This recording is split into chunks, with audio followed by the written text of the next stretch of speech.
Boa tarde, mais uma edição do Ação e Reação aqui na TV Com, canal 11 da Claro, canal 8 da TV Vivo, TV Com Play, Facebook e naves espaciais levam todo esse sinal da TV Com para o mundo inteiro. Você que está lá no Japão, pode assistir no Facebook, você vai conseguir ver a TV Com e ver a gente aqui.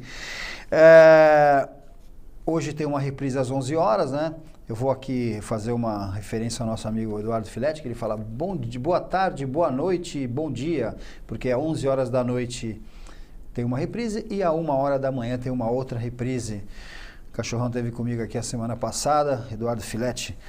Hoje eu tenho um amigo também, aliás, a cidade, né? A gente tem... Eu nasci aqui, moro aqui desde que nasci, então não tem jeito, a gente se encontra e tem um amigo também aqui sentado comigo, que é o Paulo de Jesus, advogado, também santista, embora seja corintiano, né, Paulo? Não é isso, né? Sou alvinegro do Parque São Jorge, apesar de nascido e criado em Santos, então sou um corintiano notório. Paulo, é um prazer. As pessoas me perguntam, você é santista? Eu falei assim, não, eu nasci em Santos, né? Isso. Não é isso? É isso? Mas o Santos está no meu coração também, porque é alvinegro como o Corinthians, então, corintiano, mas torço pela felicidade dos amigos aí, quando o Corinthians não é campeão, que seja o Santos. Outro dia eu estava num evento e tinha uma senhora fazendo venda de camisetas, né, de camisas e tal. Aí ela falou assim, você é santista? Eu falei, não, eu sou corintiano, né? Então, pro Corinthians. Na verdade, meu pai me fez corintiano, né? Porque assim, você segue muitos pais, né? A família e tal.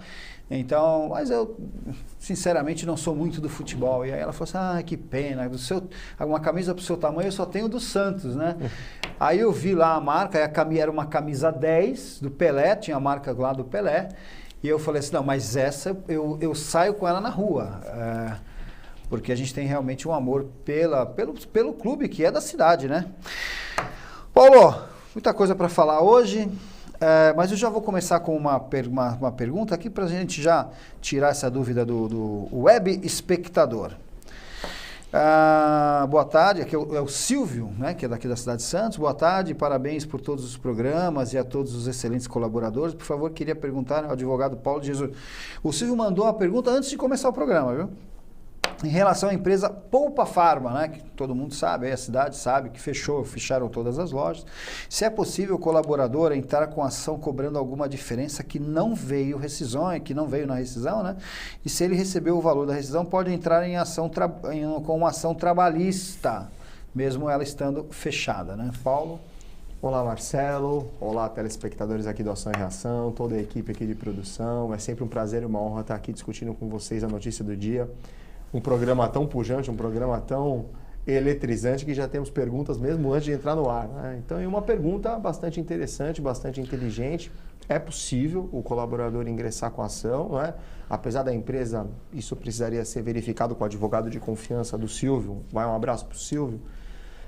Para verificar se a empresa está em recuperação judicial, foi decretada a falência, para que ele possa ingressar com a ação e habilitar eventualmente o seu crédito para receber os seus valores. Então é possível tomar essa medida e a nossa recomendação, Silvio, é que você procure um advogado da sua confiança, expertise na área trabalhista, para que possa resolver o seu problema da melhor maneira. Todos sabem, a Poupa Farma foi uma continuidade, né? Eu tenho também uma família daqui de Santos, mas era de uma outra rede que eu já não lembro o nome, né? Antigamente era a Poupa Farma, mas tinha uma outra, foi assim, e agora fecharam todas as unidades, estão aí numa briga.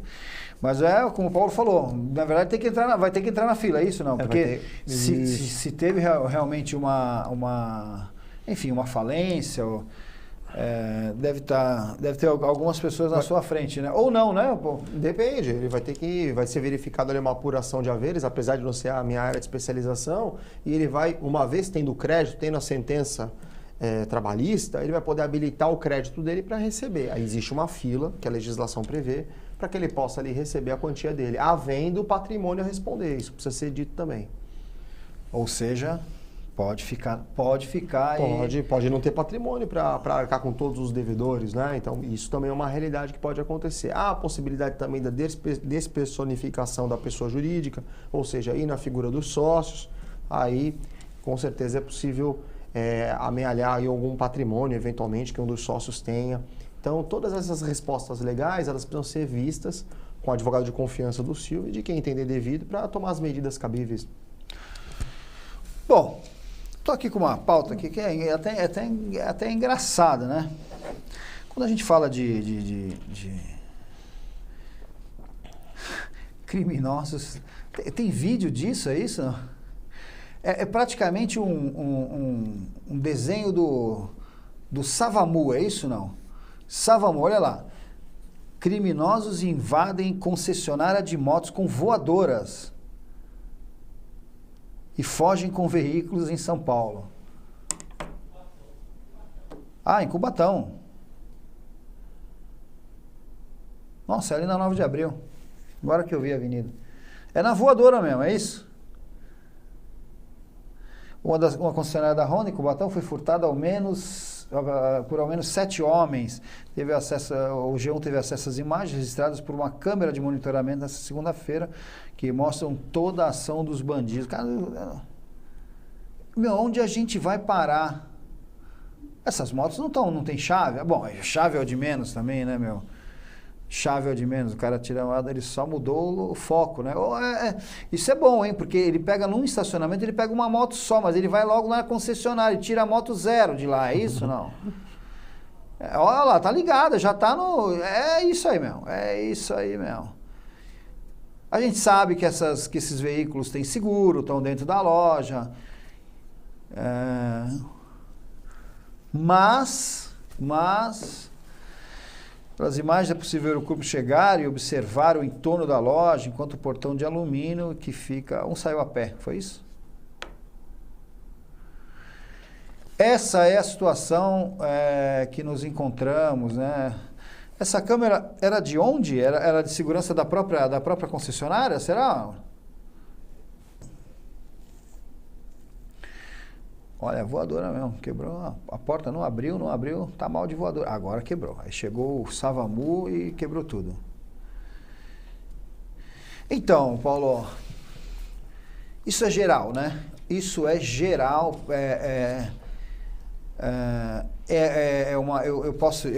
Só posso falar de um. Eu quero dizer aqui, falei uma frase essa semana, eu quero dizer aqui, viu, Paulo? Eu quero saber quem é o traficante de drogas que vai pegar 1 quilo de cocaína e vai levar para a Indonésia. Brasileiro. Eu quero saber o brasileiro que vai pegar 1 quilo de cocaína e levar para a Indonésia. É óbvio que não vai, porque lá o cara ficou preso 12 anos e deram um tiro na cabeça dele, é isso? Sim, isso foi o que aconteceu na Indonésia. O que nós temos aí é uma impunidade nesse país. Se pegar, não tem lugar na cadeia, não sei... Paulo, eu acho que você pode falar um pouco mais disso, mas a gente já falou tanto, né? Não sei se tem muito o que falar. Você, telespectador, dá a sua opinião. O web espectador, dê a sua opinião. Como é que a gente resolve isso, Paulo? Mudando as leis? Para mudar as leis, nós temos que mudar os nossos legisladores. Como é que a gente, para mudar isso, o cara rouba um negócio desse, quer dizer, tira todo a tranquilidade daquele que está trabalhando, está lá com a sua loja, está lá com o seu bar, com a sua farmácia, que as farmácias são alvos de roubo, né? Sempre alvos de roubo. Entrei numa farmácia outro dia, o cara fala, nós somos assaltados 3 vezes essa semana. É melhor deixar um caixa separado. Fala assim, nem precisa mostrar a arma, veio buscar, esse aqui é o da semana. Onde é que a gente vai parar?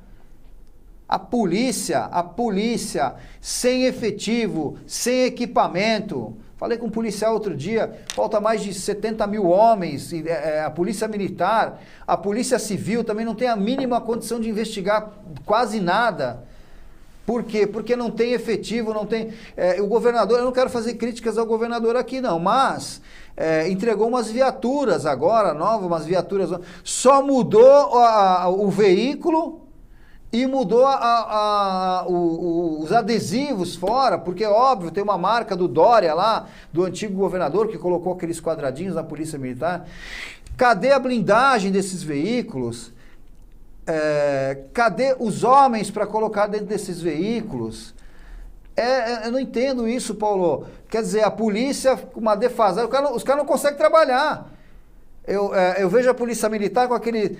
parece o bote do Pato Donald, sabe? Vem um furo, ele põe uma pata, né? E outro furo, ele põe a outra. Aí ele põe chega uma hora que o barco tá cheio de furo. Tem que botar gente para trabalhar. Tem que botar soldado, formar os soldados. Criar realmente operações especiais. Não adianta pintar a viatura e não meter uma folha de blindagem. O policial chega tomando tiro já. Governador, o senhor que foi lá, o ministro da infraestrutura, está com todo esse plantel aí, com todo mundo apoiando, foi muito bem votado. Vamos pensar no policial, vamos pensar naquele que está atrás da viatura. Ele não vai chegar com uma viatura só porque ela é bonita. E o ladrão vai fugir, vai meter bala. Vai meter bala, porque não tem blindagem. Os coletes são, muitos deles vencidos. Vamos cuidar da polícia. Isso não pode mais acontecer. E os nossos deputados mesmo, cuidem da legislação.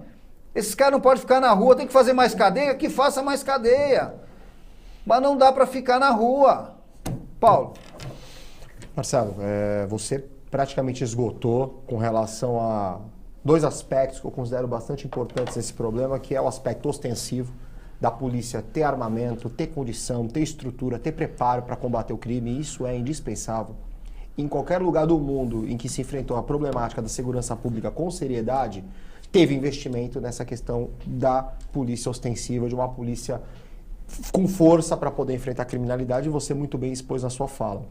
A questão investigativa, então, nem se fala da Polícia Civil. Nós observamos o próprio Palácio da Polícia, já denota ali como o Estado encara o investimento na Polícia Civil, que é um prédio ali na São Francisco, que agora parece que se começa uma reforma, não é? Mas com condições absolutamente precárias para atender a população e para manter os policiais com dignidade no exercício das suas funções, porque são os menos culpados. São aqueles que colocam o distintivo no peito e vão para a rua combater o crime sem nenhum amparo do Estado, seja para fazer a polícia ostensiva e para fazer a polícia investigativa. Dito isso, eu vou me ater a um aspecto que eu tenho a maior familiaridade, que é a questão legislativa. Você não consegue, as imagens foram claras ali, são crimes contra o patrimônio. Então eu separei 3 crimes aqui para a gente discutir com o nosso telespectador. O crime de furto no Brasil, a pena vai de 1 a 4 anos. Tá? Para quem não sabe, até 4 anos regime aberto, de 4 a 8 semiaberto e de 8 em diante fechado. Claro que existem as exceções, mas só para, sem ser professoral, dizer onde a gente está pisando.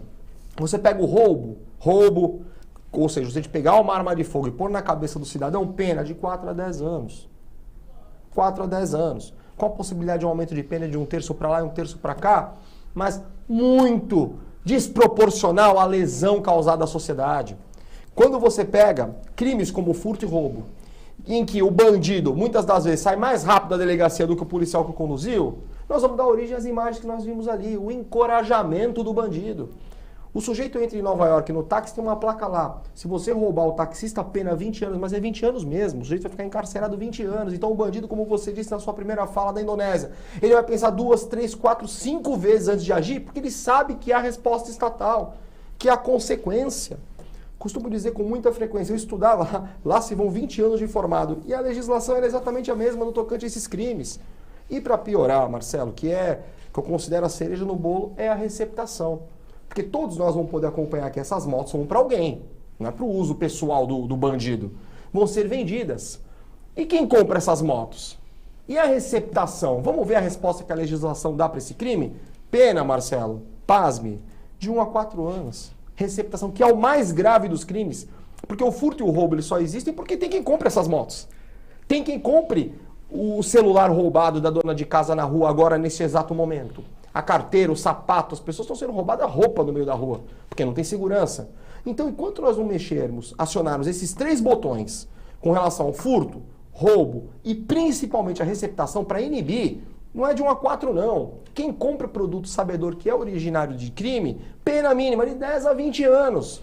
Vamos ver se a pessoa não vai comprar aquele celular que custa 10 vezes menos na mão do bandido? Não vai pensar 2 vezes antes de fazer isso? Falar, caramba, se eu for pego, eu posso responder 10 anos de prisão por comprar um celular roubado. Então nós precisamos dar uma resposta para a sociedade do ponto de vista legislativo para resolver isso. Enquanto mantivermos essas penas irrisórias, essas penas que são uma brincadeira, nós não vamos ter segurança pública de jeito nenhum no Brasil. Paulo, segurança pública, né? Você falou a palavra aí final, né, de segurança pública. Hoje o Brasil mostra que não tem a mínima segurança. Então, quando a gente fala de outros países, né, eu gosto de citar um pouco a situação do próprio Estados Unidos, que tem uma criminalidade absurda também, não é nada... Não é um paraíso na Terra, não. Não é um paraíso, não. Mas tem o maior número de encarcerados do mundo. Você sabe disso, né, Paulo? Sim. Estados Unidos, China e Brasil. Terceiro, Brasil. Por que tem? Sabe por que tem? Porque tem cadeia. E tem lei, é o que eu falo. Eu gosto de ver aqueles programas americanos que os caras de investigações, né? É engraçado, porque o cara entra num... Paulo, eu acho que você pode explicar melhor. O cara entra no julgamento e ele entrou numa casa e assassinou 3 pessoas. Ele pega uma pena de 3 perpétuas, né? Ou seja, ele tem que nascer de novo. Nascer de novo. Ele tem que ter 3 perpétuas mais 65 anos. Mais né? 65 anos. Mais não sei quantos anos. Quer dizer, vai, meu amigo. Vai. Agora, há pouco tempo, teve um menor de idade também, pegou também prisão perpétua, acho que 16 anos, ou 14 ou 16 anos, foi lá para o julgamento, prisão perpétua, querido.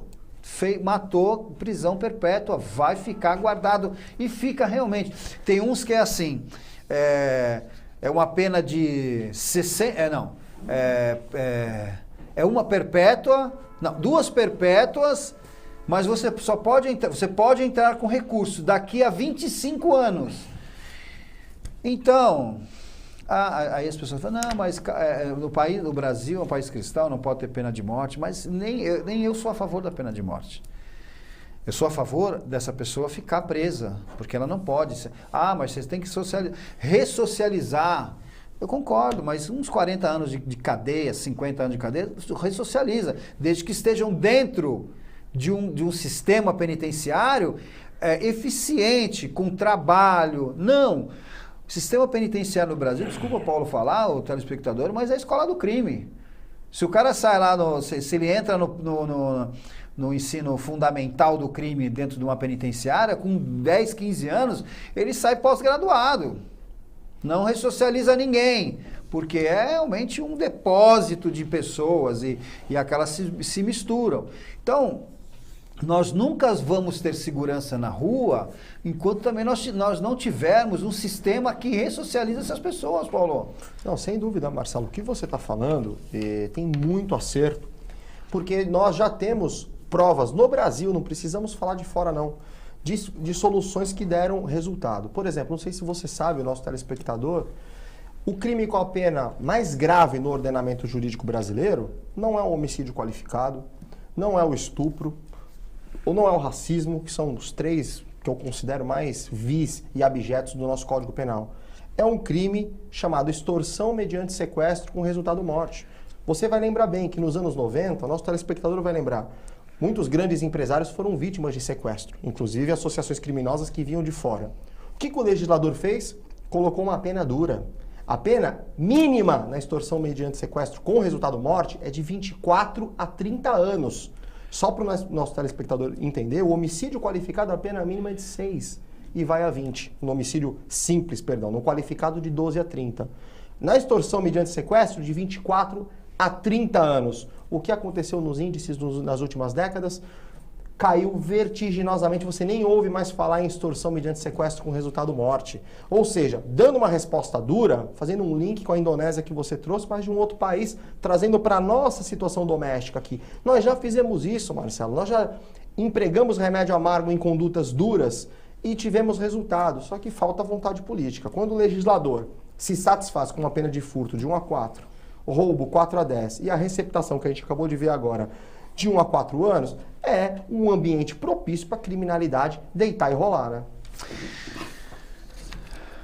Essa semana, numa rede social, que eu nem lembro se foi Facebook, ou às vezes eu dou uma zapeada também, e eu falei e a pessoa foi dura, mas na verdade foi o seguinte, o que eu coloquei?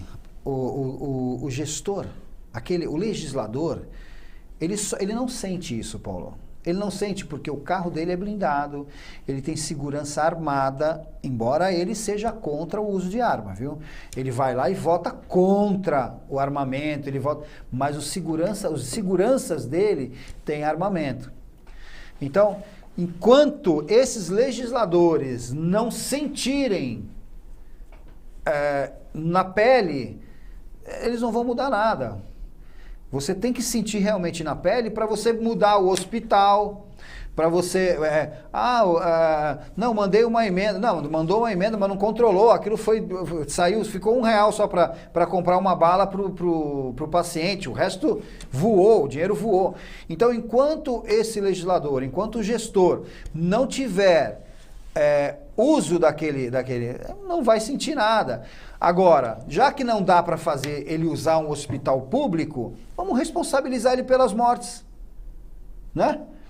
Marcelo, você está tocando num assunto com relação à qualidade da classe política, né? Eu sou um dos poucos que assistem ainda a TV Câmara e a TV Senado, e você, com muita tristeza, observa que o deputado ou o senador, ele toma assento, ele toma lugar, melhor dizendo, no púlpito para fazer o seu discurso, ele falando com o celular ligado ali para a claque dele. Ou seja, hoje nós temos muito mais influenciadores digitais no Congresso do que propriamente políticos preocupados com a coisa pública, de fazer uma legislação coerente. Não sabem nem o que a gente está discutindo aqui, de mudanças que podem mudar, com perdão da redundância, a vida dos brasileiros. Estão mais preocupados ali. Você observa, assista nos próximos dias uma sessão dessa. Ele está falando aqui e quem está lá embaixo também está gravando para falar para a sua claque ali. Então, quer dizer, eles estão mais preocupados em gerar conteúdo nas redes sociais do que propriamente discutir seriamente as questões do Brasil. Então, enquanto a gente viver uma situação dessa, nós vamos ficar patinando como sempre, infelizmente. Paulo, você sabe que eu tenho sou hoje vice-presidente estadual de um partido e a gente vê muito isso, né? As pessoas, elas querem galgam a um cargo, né? Isso é um cargo, né? Não é nenhuma... um espaço dentro de uma Câmara dos Vereadores e de uma Câmara Federal, enfim, sem o mínimo preparo. Não aprende. Aprende. Tem uns que aprendem. Tem uns que aprendem a fazer coisas que também não devem. Mas é um despreparo. E essas pessoas, por terem tempo, às vezes até desempregados, ou por terem tempo, conseguem fazer uma campanha, como você falou, de redes sociais e acaba entrando. Isso. E são essas pessoas que hoje estão fazendo a nossa vida mudar ou não mudar. Então, não estou aqui fazendo campanha não, viu? Mas a gente tem que tomar muito cuidado, porque essas pessoas que a gente elege, elas nos deixam na mesma situação que estamos ou mudam a nossa vida. Então, a culpa não é, viu, Paulo? A culpa não é daquele influenciador político, né? Não, a culpa é de quem coloca ele lá. Isso aí. Quem coloca ele lá por um acordinho aqui, por um carguinho na família ali, esses é que são os verdadeiros culpados. E aqueles que votam com consciência acabam pagando, porque não tem o que fazer, colocou o cara lá, a gente não tem o que fazer, só lamentar. Mas o cargo daquela família que votou no fulano, tal, um dia vai chegar, e o negócio está esquentando, porque agora veio o presidente aí, não estou nem falando nem de um de outro, mas já tirou a possibilidade já diminuiu a potência do armamento, agora tem que recadastrar armas que não são de uso restrito, que são de uso restrito, enfim, está dificultando a vida, porque pelo que a gente viu, nós diminuímos a criminalidade.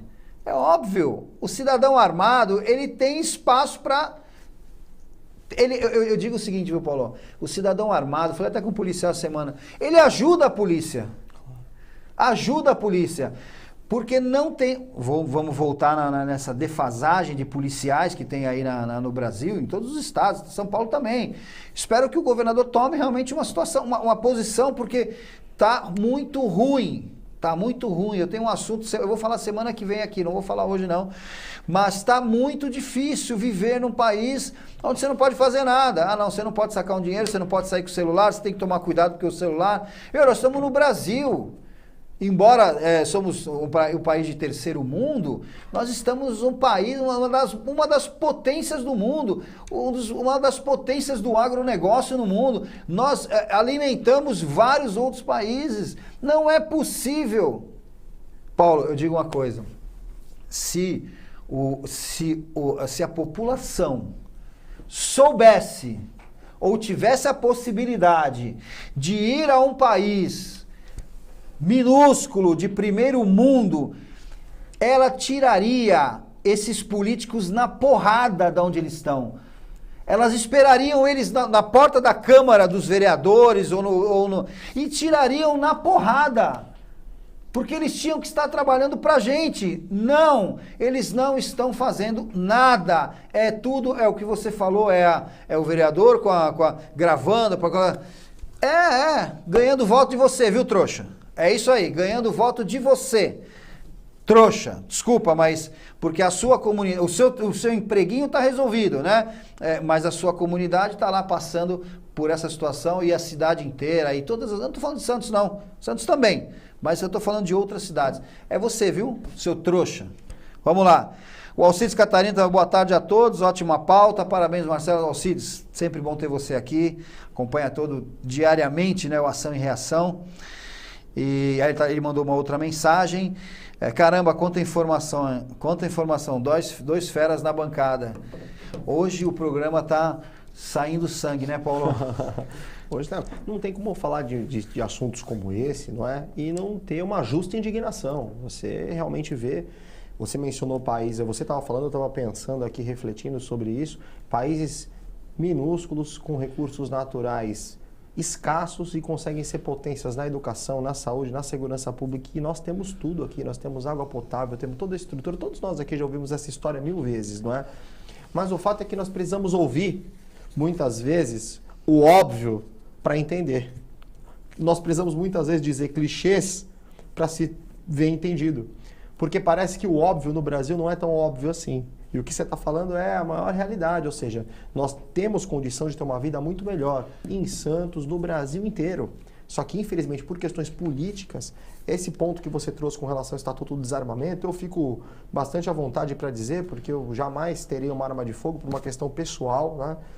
Mas eu defendo o direito de todos aqueles que queiram ter, desde que mediante rigorosos critérios técnicos. A impressão que se tem quando vê na mídia é que durante o governo anterior foram liberadas armas a 3x2. Se você pega a legislação, Marcelo, você sabe tão bem quanto eu, o sujeito não pode sequer ser mencionado em inquérito policial. Se ele estiver respondendo por um inquérito, vejam, inquérito não é processo crime não, é inquérito, ele já não vai poder ter a autorização para ter a posse da arma de fogo. E houve sim, os números são claros, vários levantamentos oficiais e extraoficiais. A criminalidade reduziu drasticamente com a possibilidade do cidadão, mediante rigorosos critérios técnicos, se ver defendido, os crimes foram reduzidos. E agora estão querendo o quê? O esgarçamento disso. Parecido com o que aconteceu no início do século XX, com o esgarçamento também da lei de substância entorpecente, que o Brasil não produz droga, mas os seus circunvizinhos produzem, e nós deixamos de ser passagem para ser um dos países com maior consumo de droga do mundo. Por quê? Com uma legislação tíbia, uma legislação fraca. Então, quando nós deixamos a legislação frágil, como nós falávamos agora há pouco, da questão dos crimes contra o patrimônio, Estatuto do Desarmamento e também das substâncias entorpecentes, nós vamos criar um ambiente para a violência e para o crime se instalar, que é o que a gente está vivendo hoje. Vamos para um breve intervalo, 2 minutos. Nós vamos falar de passeio ciclístico no segundo, mas nós vamos falar de um tema também bem polêmico aqui dentro da cidade, mas 2 minutos, a gente já volta.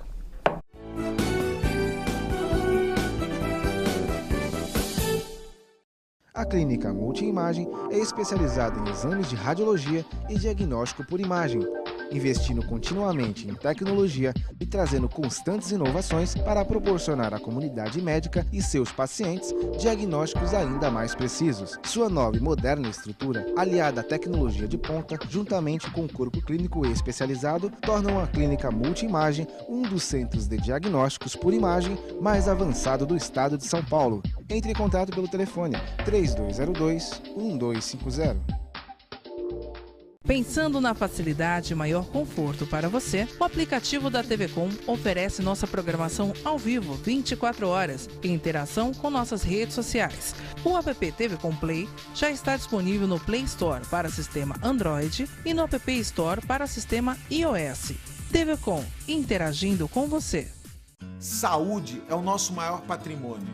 A nossa, dos nossos filhos, dos nossos pais, de quem amamos e de toda a nossa família. Não dá para cuidar sozinho. Você precisa da retaguarda de um bom plano de saúde. Com bons médicos, uma boa rede credenciada, unidades próprias em toda a Baixada Santista e experiência em cuidar de pessoas. Plano Santa Saúde, há 30 anos, sempre perto, cuidando de você.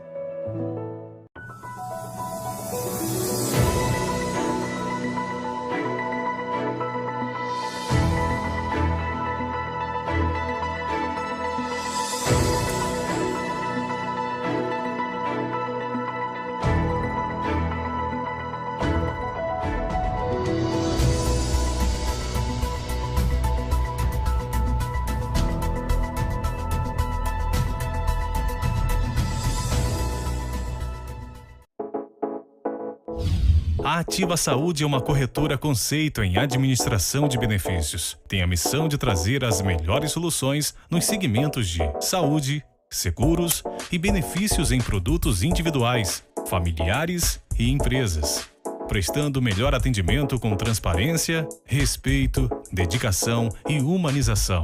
Avenida Senador Feijó, 686, loja 106, piso térreo Santos. Telefone 13-3232-1666. Nosso WhatsApp 13-99121-9947. Ou pelas nossas redes sociais. Ativa Saúde. Acesse o nosso site e acompanhe a nossa programação 24 horas ao vivo. Interaja com as nossas redes sociais e acompanhe as últimas notícias da nossa região e do mundo. Fique por dentro também de todos os nossos programas e conteúdos especiais. www.tvcomsantos.com. TV Com, interagindo com você.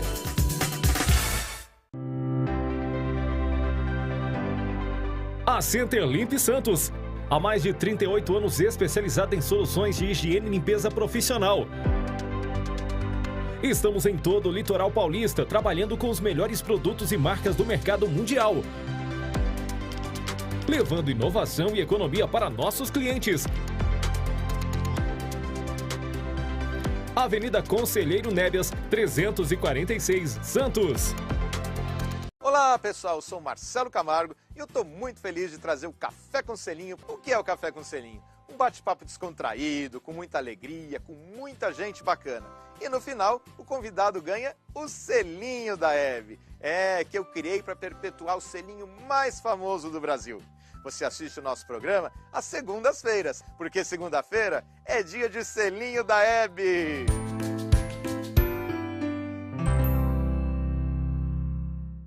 No mercado desde 2017, o laboratório Biomega, com um corpo diretivo que possui mais de 30 anos de experiência na área de medicina diagnóstica, conta com um núcleo de processamento central, NPC, em uma estrutura de 2,2 mil metros quadrados no município de Barueri, em São Paulo, para o processamento de exames de análises clínicas e anatomia patológica, com capacidade de processamento de 6 milhões de exames por mês. Profissionais que contam com um processo de educação continuada para manter as equipes adequadas e altamente qualificadas para a excelência em todo o processo.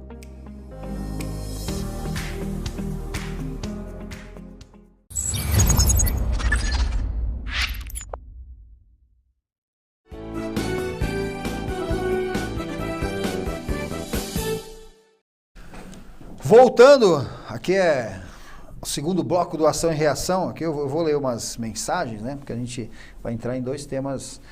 Um é um tema bem gostoso, que nós vamos falar do passeio, né? Do Pedal para Todos da Saúde, que aconteceu esse domingo. Mas vamos lá, o Fernando do Campo Grande. Dá para realmente acreditar que os políticos irão algum dia fazer leis corretas, sem brechas para punir a bandidagem, sendo que vemos todos os dias políticos sendo investigados, até algumas vezes dando um passeio de camburão. É verdade, é verdade. Eu realmente tenho medo de ser amigo ou tirar fotos com políticos ultimamente e depois ser investigado por ter esse tipo de aproximação. É isso aí, Fernando. Você falou, não tem nem o que comentar, né? Nem o que comentar, né? Uma conduta de alguém coerente e sábio, né? Porque você realmente andar com um político hoje está mais preocupante do que andar com muitas outras pessoas por aí. O que, na verdade, volta a dizer, né? Quem colocou ele lá foi o voto, né? Então, é a população que colocou esse, como o Paulo falou, é o youtuber, né? Ele não é mais o vereador, né? Ele é o youtuber. Ele é hoje o digital influencer, né? O sujeito que está ali na mídia, mostrando ali, ele tem muito mais possibilidade de ser eleito do que alguém que tem uma história, um conteúdo. Então isso precisa ser levado em conta na hora do voto. José Alencar do Marapé está dizendo, vejo que encontrar uma solução ou pelo menos algo temporário. Isso é um tema que a gente vai entrar, mas eu vou falar agora, viu, José Alencar? Ali no túnel do VLT, colocando barreiras para evitar que os moradores de rua fiquem no local, porém eles migrarão do mesmo jeito e deixarão outros locais perigosos. Muitos são usuários de droga e já tivemos um caso nas proximidades de um desses usuários cortar os dedos de uma jornalista, entrou no carro da vítima e com uma faca, a gente sabe, né? Porém prendem e soltam, mas o que fazer para melhorar a questão de segurança das pessoas e também remoção desses moradores? A gente vai voltar nesse tema, Zé, que a gente vai falar, a gente está com esse tema aqui, inclusive esse negócio do VLT, foi uma coisa muito bacana, já falei semana passada, mas eu vou voltar a falar aqui hoje. Eles só resolveram o problema do túnel, do equipamento túnel, né? Não resolveram nada. Vamos botar um negócio de concreto para o cara não ficar lá. Olha lá, essa é a instalação das peças de concreto, né? Enfim, eu não sei se eles devem fechar. Olha, Paulo, que engraçado, né? Ali, ó. Ali, se eles não fecharem o final, vai ser uma casinha, né? Vai ser uma casinha. Mas, enfim, eles devem fechar, óbvio. Só que eles resolveram o problema da MTU, que é o túnel, o espaço, né? Porque essas pessoas, como você falou, Zé, vão ser colocadas para fora e vão para a porta da sua casa. Mas aí, falando aqui em off, né? Eu quero saber dos gestores. Eu acho que devia fazer um acampamento na porta dos responsáveis, né? Eu acho que um acampamento com mesmo que eles fazem aí, né? Assim como tem um padre em São Paulo que ele doa as barracas, é muito fácil você fazer o assistencialismo para aquele que precisa morar na porta da casa do outro. Muito simples. E veja bem, eu não sou contra o assistencialismo, mas faça isso na porta da sua casa. Não sou contra o assistencialismo, eu sou contra o assistencialismo irregular, descontrolado. Existem os albergues, existem lá os locais para essas pessoas irem comer, inclusive. Não, eu vi outro dia um carro parado na rua dando marmita, e eu acho que é muito bonito, mas ele não devia fazer isso, ele devia fazer na porta da casa dele. Falamos isso aqui semana passada até com o Filete, viu, Paulo? Sim. Faça na porta da sua casa. Ai, mas as pessoas têm fome. Eu entendo também que as pessoas têm fome, Paulo. Eu não sou contra. Sabe que você pega essas marmitas e leva lá pro abrigo da prefeitura e fala assim, olha, pessoal, agora vocês vão ter que comer lá. Ah, mas está longe. Então não está com fome. Paulo, então não está com fome. Esses locais, sejam na frente do abrigo, sejam locais para isso. Paulo. É um problema muito grave, não é? E nós observamos em várias entrevistas, gestores públicos, como você fez menção, dizendo que não tem saída, que não tem solução. E seria muito inapropriado, para dizer o mínimo, dizer que existe uma solução simples. A solução não é simples.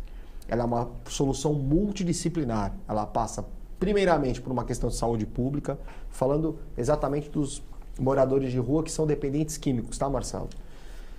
Passa por uma questão de saúde pública, porém hoje nós contamos com legislação, com ferramental, seguindo as diretrizes do Ministério da Saúde, União, Estados, os municípios podem agir. Nós temos na Lei de Substâncias Entorpecentes, a Lei 11.343 de 2006, no seu artigo 23A, ele fala da possibilidade da internação involuntária por até 90 dias para desintoxicação. Então, é possível, sim, se criar uma equipe multidisciplinar para atuar, mapear dentro dos moradores de rua aqueles que estão sofrendo com essa mazela da dependência química para poder o Estado, o município, dar um braço e recuperar essa pessoa, dar dignidade a essa pessoa. Não é só dar a marmita para o sujeito comer não e continuar fumando crack, continuar usando droga. Você tem que criar uma ferramenta, um aparelho, como eles gostam sempre de dizer, um equipamento, melhor dizendo, municipal, estadual, para dar uma resposta com base na lei. Então não venham me dizer que não tem legislação, que não tem o que fazer. Tem o que fazer. A legislação de substâncias entorpecentes traz essa possibilidade de internação involuntária por 90 dias para que o município, para que o Estado possa, de alguma forma, auxiliar essas pessoas. Agora, mantê-las na condição em questão, fazendo o que está sendo feito ali, botando um muro para o sujeito não poder dormir ali, é aquela história do cobertor curto, né? Você cobre a cabeça e descobre o pé, descobre a cabeça. Ou seja, não dá para fazer dessa maneira, porque eles vão para alguns lugares. Existem relatos, inclusive, de pessoas que estão dizendo que esses moradores de rua do túnel, eles estão indo agora para os quiosques da praia. E se fizer mureta no quiosque da praia, eles vão para outro lugar também. Então a questão não diz respeito ao muro. A questão diz respeito à vontade de resolver o problema. Paulo, e isso parece que está faltando. A MTU só resolveu o problema dela, que é a manutenção do túnel. Só resolveu o problema dela. Aqui eu vou botar um muro e aqui ninguém vai ficar mais. Ou seja, não resolveu nada. Só tirou eles do lugar dela, né? Então, eles vão mudar, que nem falou o Zé, que eles vão mudar de lugar. Mudar de lugar, claro que eles vão mudar de lugar. Já estão na praia, já estão nos quiosques da praia, de acordo com informações aí colhidas. Acho que devia realmente divulgar aqui o endereço, né, dos gestores da MTU e da municipalidade, porque esses são os responsáveis. Ou irresponsáveis, é o que o Paulo falou. Eu falei isso aqui, já falei várias vezes. Ouvi uma vez dessa equipe aí de administração municipal que é enxugar gelo. Às vezes você é contratado para enxugar gelo, né? Sim. Não tem solução simples. Ninguém está dizendo aqui que é do dia para a noite, mas tem que ser feito alguma coisa para melhorar. Tem legislação para isso, tem que tratar dessas pessoas, tem que cuidar dessas pessoas. Não é o direito de ir e vir, não é o direito de manter a pessoa numa condição indigna daquela. Você tem que dar dignidade para aquela pessoa trabalhar. É fácil? Evidentemente que não é fácil. Mas tem ferramental legal e falta apenas o quê? Vontade política para colocar e dar o primeiro passo. Ninguém está dizendo que isso vai ser resolvido na semana que vem. Mas uma hora nós vamos ter que começar a resolver esse problema. Porque de 800, né? A prefeitura falou de 800 e poucos moradores. Fala assim, 850 moradores. 850 moradores, né? Eu acredito que seja um pouquinho mais, mas se você tirar 5 por dia da rua, mas chegam 20, enfim, você vai tirar 5 da rua. São menos 5, né? É aquele que... E são vários motivos, né, Paulo? A gente falou muito disso, são vários motivos. Às vezes não está bem com a família, às vezes é droga, às vezes é um fugitivo. Isso. Que precisa levantar, que está ali no meio também. E às vezes é uma pessoa que também realmente não tem onde morar. Mas essas que não têm onde morar, viu, Paulo? Essas que não têm onde morar, elas estão no abrigo. Porque ela foi lá na prefeitura e falou assim, olha, não tem onde morar. Ela vai lá, fica no abrigo. E esse que não é o que tem a dificuldade de moradia e tudo, porque aquele que tem uma dificuldade, perdeu o emprego, enfim, não tem condição, ele está no abrigo, porque ele come, ele dorme. E aí uma vez perguntei para um morador de rua, numa das entrevistas que a gente fez, e ele falou assim, não, mas o abrigo tem horário. Então tem regras, né? Tem regras, você não pode usar droga, você não pode... Tem algum abrigo aqui de Santos, eu não sei, se você conseguir, aí tem algum abrigo de Santos que, inclusive, recebe até o pet, o cãozinho do morador. Enfim, não está totalmente... Só que não é simplesmente criar o abrigo e deixar ele funcionar, né, do jeito que... Não, tem que correr atrás, tem que ir em cima... mas temos uma nova secretária nessa pasta agora, é isso ou não? Sim, sim. Temos uma nova secretária que é a Audrey. Vamos chamar a Audrey aqui, vamos ver o que ela tem de pensamentos aí, do que ela tem de projetos para mexer nisso. Ela vai ser responsável, eu acho que até o final do governo, né? Enfim, a vereadora acho que está nessa pasta, desenvolvimento, serviço social. Serviço social, alguma coisa, ela que está na responsabilidade. Uma pasta difícil, né? Difícil, viu, Audrey? Para quem não quer trabalhar. Eu sei que você trabalha, vamos ver se a gente tem um resultado melhor agora com essa... não é uma tarefa muito fácil. E a gente ia falar justamente sobre isso, né, Paulo? Sobre essa situação que Santos está... E a criminalidade, né? Que é um ciclo vicioso que se estabelece. Nós pegamos aqui apenas uma fatia desse problema, que são os moradores de rua, que tem essa questão com a dependência química. Mas você bem pontuou. Pessoas que perderam emprego durante a pandemia, problemas psiquiátricos, enfim, existem outras vertentes que a secretária vai ter que enfrentar aí com muita propriedade. Na questão das substâncias entorpecentes, tem esse caminho que precisa ser trabalhado melhor pela prefeitura. Vamos falar A gente ia falar, já matou esse assunto, né? Até aqui o Gessé ainda falou, o final tá aberto, vai virar casinha com telhado. Foi o que eu falei pro Paulo aqui, né? Ou esconderijo de drogas, né? Porque o pessoal consegue fazer tudo, né? Tudo, né? Criatividade ali. Eu quero passar duas notícias, né? Autista consegue emprego aos 43 anos e surpreende a mãe ao pagar almoço com o primeiro salário. Que bacana, hein? Tá aqui uma matéria aqui, um homem de 43 anos, diagnosticado com transtorno de espectro autista, pagou o almoço em família Dia das Mães com o primeiro salário dele em Santos, no litoral de São Paulo. A ação de Fábio Fuma surpreendeu a mãe. Ah, que bacana. O vídeo com atitude foi postado nas redes sociais do irmão dele e viralizou. Que bacana, né? Todo mundo tem a possibilidade, é só uma questão de vontade, é uma questão de vontade da família, é uma questão de vontade. A mãe do rapaz, Fernanda, 62, contou que o filho, no final de 2000, disse que queria começar a trabalhar e que faria um agradecimento no dia que ele conseguisse ser inserido no mercado. Em abril conseguimos uma vaga para o primeiro emprego dele em uma loja de brinquedos, uma conquista enorme. Que bacana! É isso aí. É isso que precisa fazer, precisa trabalhar. Todo mundo precisa estar de olho no entorno, né, da sua vida, do próximo, cuidar. Não é só conseguir o carguinho lá e esperar o dia do seu salário cair. Não é só, tem que trabalhar. Eu falei muito isso, Paulo, na campanha. A gente precisa fazer a coisa que essa é a diferença desses pequenos países que são pequenos, porém são grandes potências, Paulo. A gente precisa fazer a coisa com excelência. A gente não pode colocar um advogado na cozinha, a gente não pode colocar um cozinheiro lá no departamento jurídico, só porque ele é amigo do amigo, só porque ele precisa porque ele tem um cargo, porque ele faz isso, porque ele ajudou na campanha. Não pode. No departamento jurídico tem que ter um advogado, pessoa...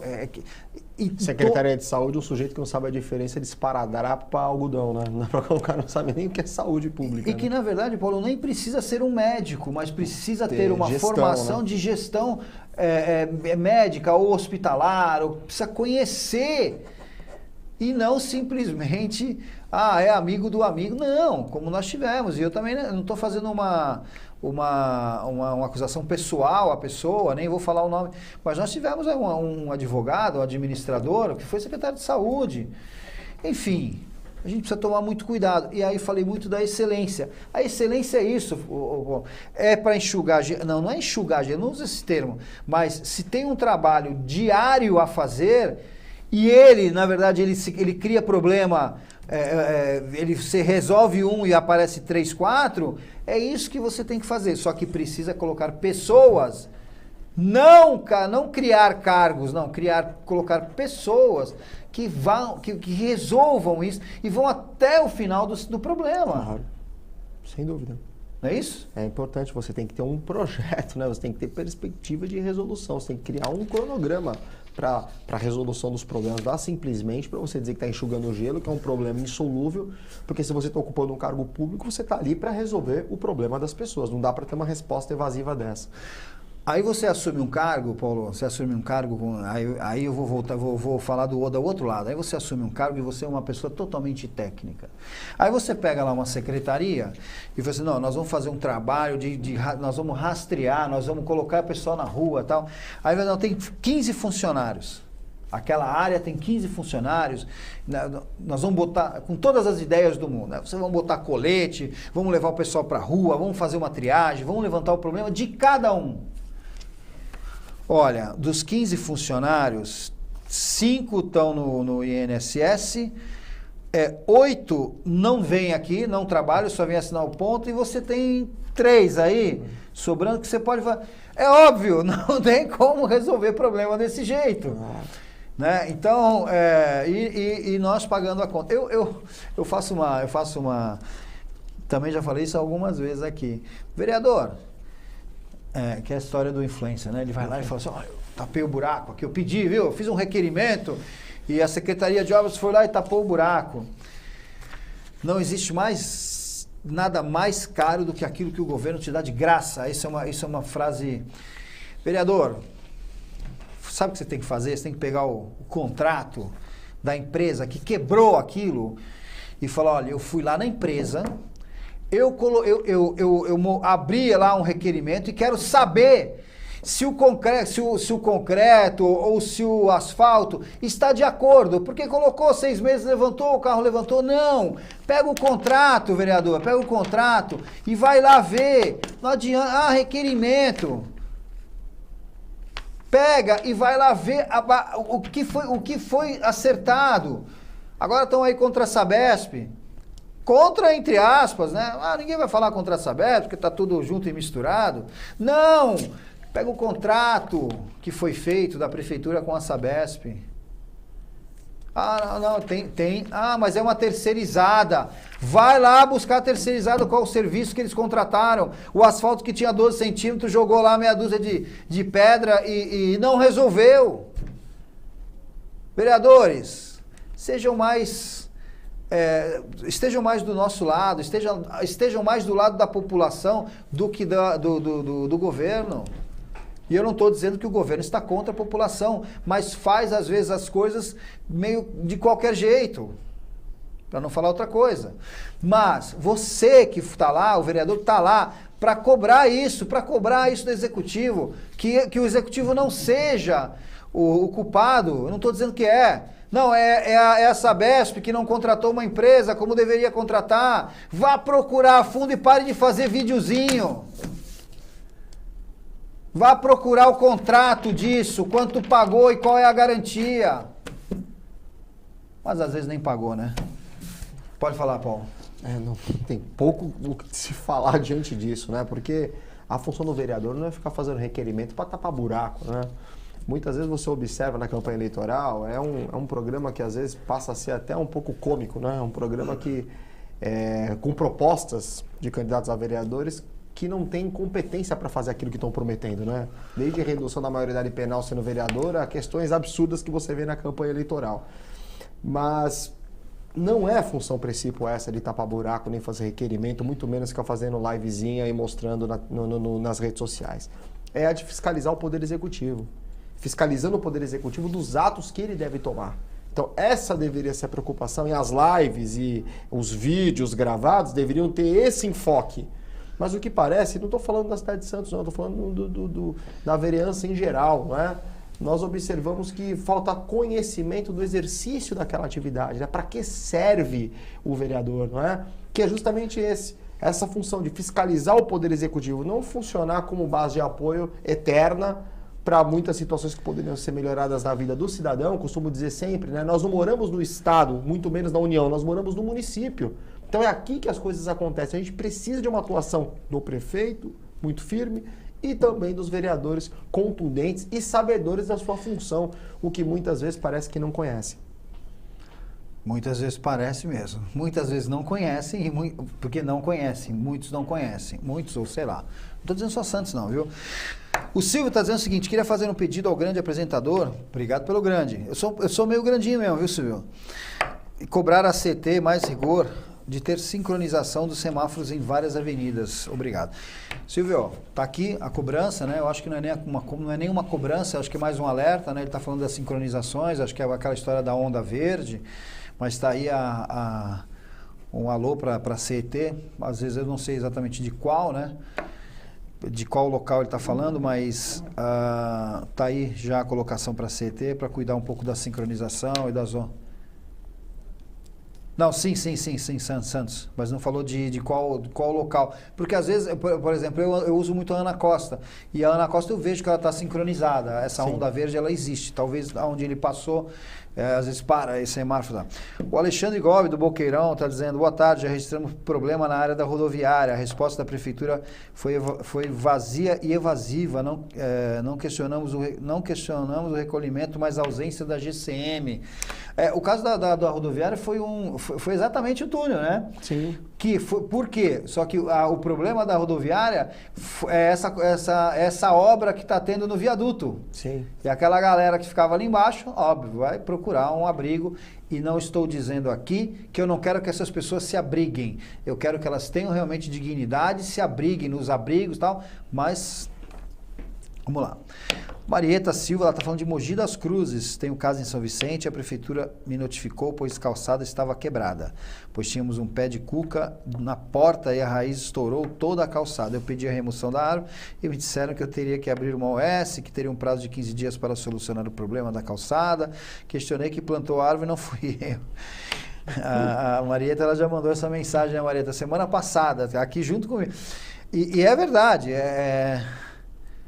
o imposto não é barato, né? É isso aí. É o que eu digo.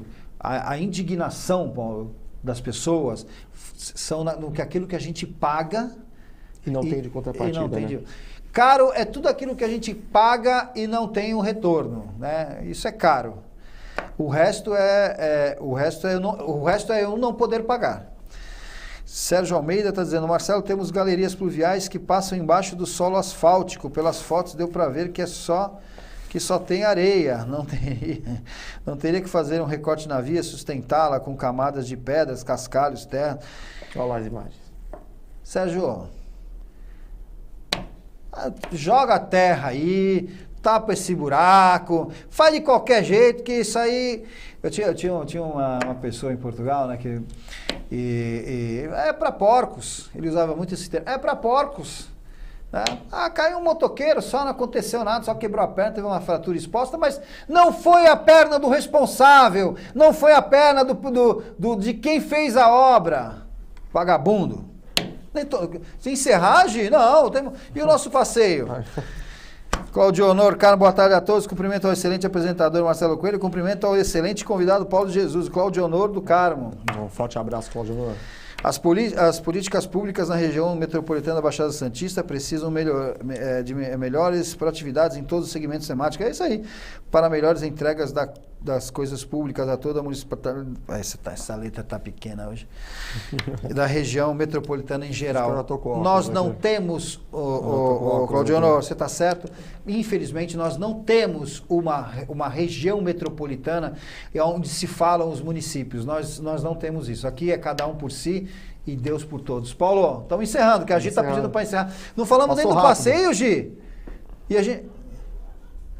Não vou falar nada, não tem vídeo, não vou falar. Não vou falar. Semana que vem eu falo. Paulo. Valeu, Marcelo. Prazer e uma honra estar aqui. Um forte abraço a todos os nossos telespectadores e até a próxima. Semana que vem, se Deus quiser, eu tô de volta. Um beijo a todos vocês, porque a Gi tá lá encerrar, e daqui a pouco ela vem o Estourou. Aparece aí o Estourou, só para eu ficar até o final. Um beijo a todos os telespectadores, web espectadores. O programa... encerrar Estourou. O programa hoje foi muito bacana e eu espero que vocês estejam aí na semana que vem. Um beijo a todos e um bom final de semana.